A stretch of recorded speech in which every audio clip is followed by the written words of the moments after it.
Welcome to Playful Beginnings, a podcast about the magic of play therapy for therapists, students, and anyone interested. In our podcast, we'll explore the deeper understanding of play therapy and the skills we use when working with children.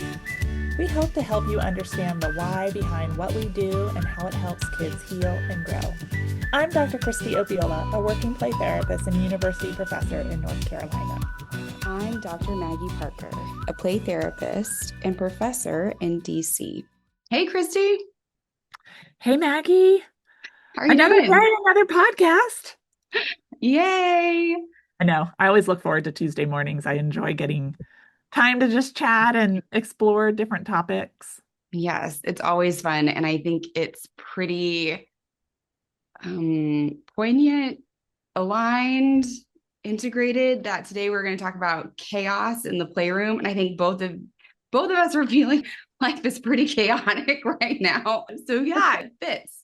Yeah, I was talking to someone yesterday and normally there's certain parts of the year that are busy, but 2025 has just not stopped being busy. So I don't know if some of our listeners are experiencing that as well, but it does feel life in 2025 is chaotic and busy, and it's showing up in our playrooms. Yes, it is. And so I thought it would be a fun topic for us to kind of explore how we handle that, how we understand chaos in the playroom, and how do we manage that? Yeah, I think it's something that is really hard to prepare someone for within the academic setting or training setting, because you can think about how you'll respond to chaos conceptually. But then when you're in the space, feeling the energy and engaging and being so present, it feels very different than just when you're imagining what it would be. Yeah, I remember the first time it showed up, how confusing and overwhelming the play session felt to me as the clinician, let alone the kiddo, but in particular to me as the clinician about what is going on. That's what I kept. Something is really wrong, which was not the case. It was something totally different, but it kind of was shocking. When it's not, again, I think this is what's so hard is it would be really nice if it was predictable and we could be, oh, this is what this means, or these are the children that will demonstrate chaos, because there isn't a set, it's not predictable. We can't say, it's not prescriptive. We can't say definitely these kids, because I do see a lot more chaos sometimes with kids who've experienced trauma, but also I have kids who've experienced trauma who are very calm in session, right? So it doesn't, there's or not super orderly, right? Sometimes I find them on the opposite ends of the polarity spectrum, right? They can be everywhere in between. I think that's really an important idea, is that it's not prescriptive of how we look at kids in the playroom and how we anticipate them showing up. And Gary Landreth has a quote in his book, which says, "Meet kids with expectancy, not expectations." And I really love that quote because it really, for me, solidified that idea of, I don't know what's coming in today, and I need to be open for everything, not going in thinking because this kid has played the last few weeks this way, that they're also going to play that way today in session, that it really is a new dawn, a new day, and I have to go in with the idea that I'm ready to travel with this kid, no matter which direction they take me. If we visit someplace we have visited before, or we go on a whole new adventure together, that really is kind of our role as child-centered play therapists, is that idea of I'm waiting with eagerness, with curiosity to meet this kid at the session today. Yeah, it's definitely, I think that it would be so nice if we could say, okay, so these are the kids where you'll see it, and this is what it will look, and it'll only last for 5 sessions, and then it will move into this. And that's just not the case. I've had some kids where the chaos did not, it was very the same type of chaos each session for years. And it doesn't, so there's no way for us to tell you exactly what it is. But I am interested what that was for you the first time, and how you, I guess, handled that, or what that experience was for you, how you grounded yourself in those moments. Yeah. And I think that's a really important statement that you made there at the end, because it can really kind of throw us off in the play therapy space. That's what I remember, being very unsettled myself, kind of in the whirlwind of the chaos that was happening. And it happened to be something that is a personal challenge for me. So, in my very first session where a kid was really chaotic, they literally emptied every one of my shelves onto the floor, just arm swiped everything down. And for me, that brought my anxiety up. So, that idea of how do I, that's what I remember. I felt it in my chest. And I That's was like, it. sometimes I was holding my breath. It feels like a catch. You're like, Because it just caught me off guard. what happens in your head? Just really, I know I'm interrupting your chain of thought, but when they start taking the things and just doing this, and you go, "Ugh." So I'm, if for So those funny. not watching on YouTube, they kind of take their arm and just take the shelves, especially with the miniatures, and it startles us. So I'm curious. Yeah. So first, I don't have miniatures in my playroom. I do have animals, Right. Yeah. animal figurines, and I have army men. I have the traditional list that Right. um, Gary Landreth has in his Art of the Relationship book. And then I do have some supplemental materials. I was really influenced by Dr. Turner and really trying to update our playroom with more diverse materials, as well as uh, Jason Robert Grant. I always get Dr. Grant. His materials for neurodiversity and kids on the spectrum of some additional materials. But I have traditional playthings. Um, if a kid just swipes one shelf, I really don't have any reaction to that. It's when we're getting to all the shelves. Two things go through my mind. A is, do I have someone right after him or her or Mhm. them, right? Because I'm like, this is gonna take forever to clean up. Um, and two, I often am worried that because once everything's on the floor, is the kid going to be safe? Because it's really hard to maneuver around the play space. So those tend to be the first two things that go through my mind. Mhm. Um, and sometimes the third thing, it just depends, is I just spent 2 hours this weekend cleaning the playroom. So you can hear my stuff coming in Yeah. too. And I really have to recenter myself that this kid could care less if I cleaned the playroom yesterday or an hour before they got here or 10 minutes. Right. I just, really got everything wiped down, reorganized, and then I'm Oh my gosh. Yeah. yeah.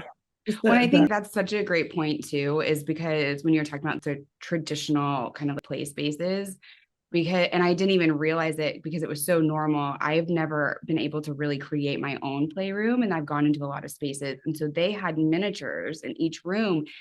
And that was so hard because they're so small, they're so difficult to pick up and to put back. And there's so many of them that when the kids, it created more anxiety for me, which then took me away from what the kids needed. And you reminding me of that, it just reminds me of, yes, this is why it's a, there's a reason why we do things the way we do. But yeah, so I interrupted your whole train of thought. I'm sorry. I don't know, that's okay. And now I lost my train of thought. I mean, we're Okay. living in chaos too. So, No. Yeah, but it is really important for myself to get grounded and really be present with the kid in the room and not be swept up with my own issues, right? This all my junk in my suitcase, right? I have to be able to process that outside of time with the kiddo. So really kind of getting rooted, getting grounded in my chair, staying present. That may mean going to a lot of tracking to try to figure out what is going on for the kid. Maybe some reflections if I can figure that out. Because sometimes when it's really chaotic, it's much harder to pick up on the nuanced experience, the internal nuanced experience of the child because they're kind of entering the world with right overwhelm, overstimulation, confusion, right? Because that's really how I experience when chaos wiping everything off the space. And then the other time I've had chaos is really with a well-established kid, so that it just kind of comes out of the blue, and I may have heard some things from the parent about what's going on, but right, their play feels chaotic. There's no central focus to the play. Me in my head, that kind of feels like a rabbit trail. I'm bouncing in and out of 900 different things. I think I start to understand it, so I reflect, and then the kid swaps to something different. And then it's just ping-ponging back and forth between a whole bunch of different activities. And if I can take, a 360 view from outside, I can see how maybe all these things are interrelated, but in the moment, sometimes that's a lot harder to figure out in session. Well, and that made me think of two different things that I hope what we can talk about. One is that chaos doesn't always look the same. It doesn't mean necessarily that you're throwing every toy in or that you're running around or speaking very quickly. It could mean that there doesn't, you were saying there's not necessarily a central focus. It's I'm going to do this and then I'm going to do this and then I'm going to do this, so that it's hard to kind of conceptualize in those moments because you're trying to figure out how these things are connected or what it, understanding where the child's coming from in these perspectives. And I think it also is important that we recognize what's going on with us real quickly to say, okay, I'm feeling overwhelmed. Let me take a breath and then let me refocus on the child and how can I be more present for this child? Is it going to be help me feel more grounding if I'm tracking what they're doing? Am I able to recognize their emotions without inputting my own emotions onto them? And then also the self-reflection that comes after of, okay, that felt really disjointed or that felt really overwhelming or whatever that was. And then taking into consideration, okay, so what could this mean for the child? Where is their experiences? And I think it's super relevant, that last point that you brought up about how it can bounce, bounce, bounce. We are at the end of the school year. And I think a lot of times parents and teachers, and even myself as play therapist, think that kids are super pumped because it's summertime. But this can feel overwhelming and chaotic for a child because they've just created that attachment over 9 months with their teacher and with their classmates. And now it's over. There's much less structure. They don't have a constant, even if they're going to summer camp, it's for a week at a time or 2 weeks at a time. And so that can feel really overwhelming to it for a child. And so also thinking about, as the play therapist, where are we right now? Yeah. What's happening in their lives right now? Yeah. The other thing I was going to say, Maggie, is also they become unpredictable to play sessions too, sometimes during the end of the school year, as there's, picnics and all these celebratory events. And, maybe camps go Monday through Friday, and you see a kid at some time during that Monday through Friday. So now they're not.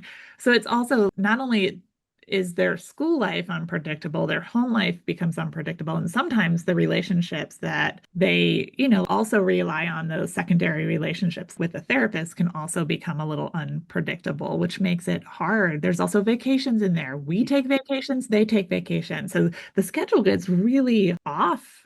From Mm-hmm. my personal experience as a play therapist in practice, off in the summers. Like Even I've seen every week right. consistently through the school year, and in the summer the family is able to take a really long vacation, so they tend to go away for 6 weeks. So there's a 6-week break from their normal routine, which is wonderful. I'm so excited for the family that they get quality 6-week time. For some of my clients, that's also a really challenging 6 weeks, and they talk about it in session. I'm not going to see you every week, and I'll be here when you get back. I know, but for Mm-hmm. those 6, I'm trying to be reassuring. You've got so and so, you've got so and so, you've got your resources, right? And then also working with the parents about, making sure. I really try to have parents that I work with take child-parent relationship training. So then when we have these big breaks or there's gaps or, financial reasons or whatever, that the parents also can lean in as the therapeutic agent for their kids at those times. So being reminded, even if you can't bring a play kit, right? There's other ways to have those you and me time, those designated 30 minutes where the relationship is the focus, to help settle the child. Yeah.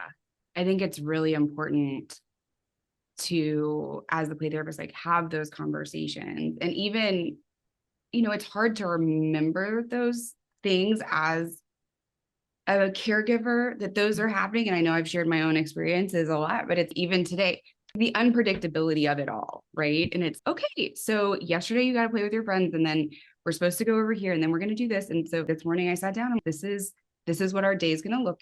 This is what I hope can happen. And then, this is what play therapy. And they're like, oh, it's summer. I don't want to go to play therapy. I'm like, yeah, well, summer doesn't immediately Yeah, change because that. the competition is at the pool with your friends or, Right. playing at Watching your movies, house and going coming outside, out. Like going to this. camp. And so really trying to remain solid in that. And it's definitely, and I think too, remembering that it just is chaotic for the family. And so it might be chaotic for the child and how that shows up. And so checking in um, can be helpful. Yeah. And I'm going to kind of go back to the question you asked me, Maggie. What goes on in your head when chaos ensues in the playroom? Where do you go? What happens for you in those moments? Oh, asking me? Huh?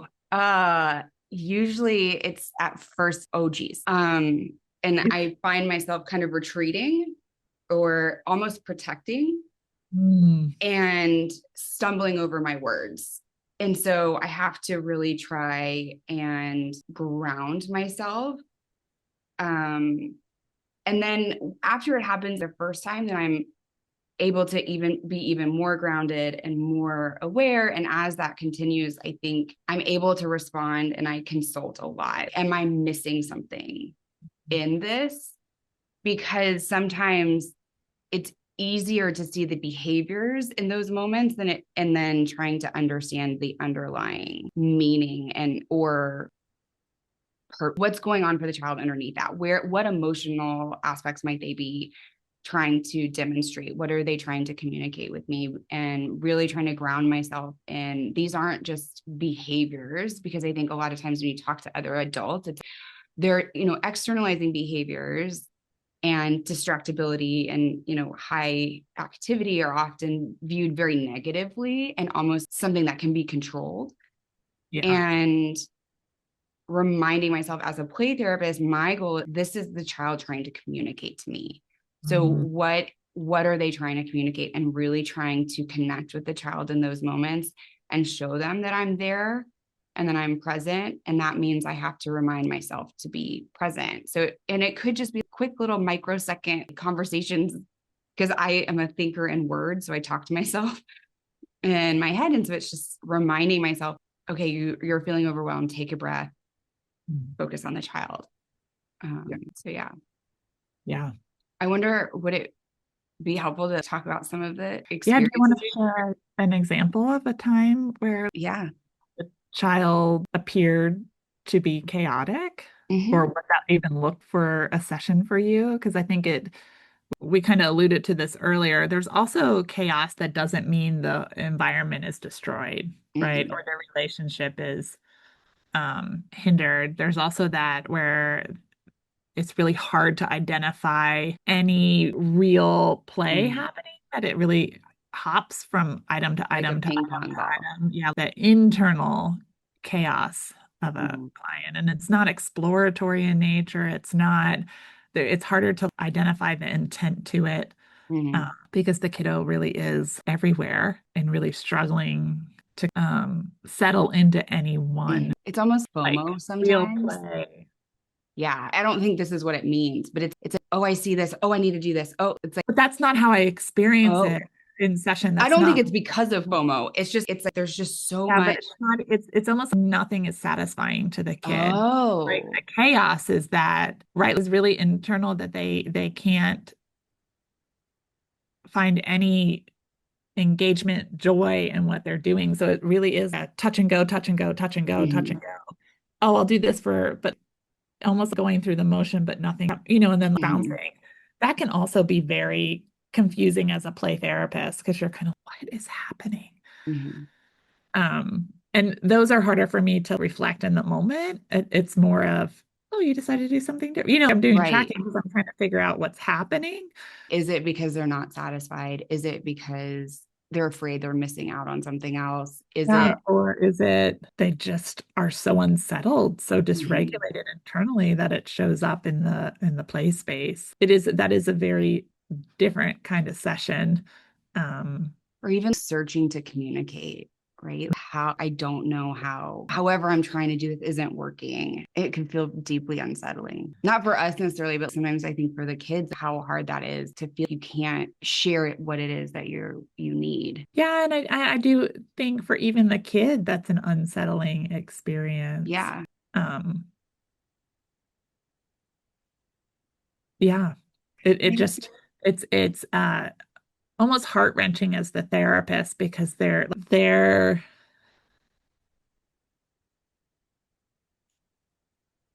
right, that attunement part, you can really feel it as Hmm. the true unsettle as the therapist. You can experience it.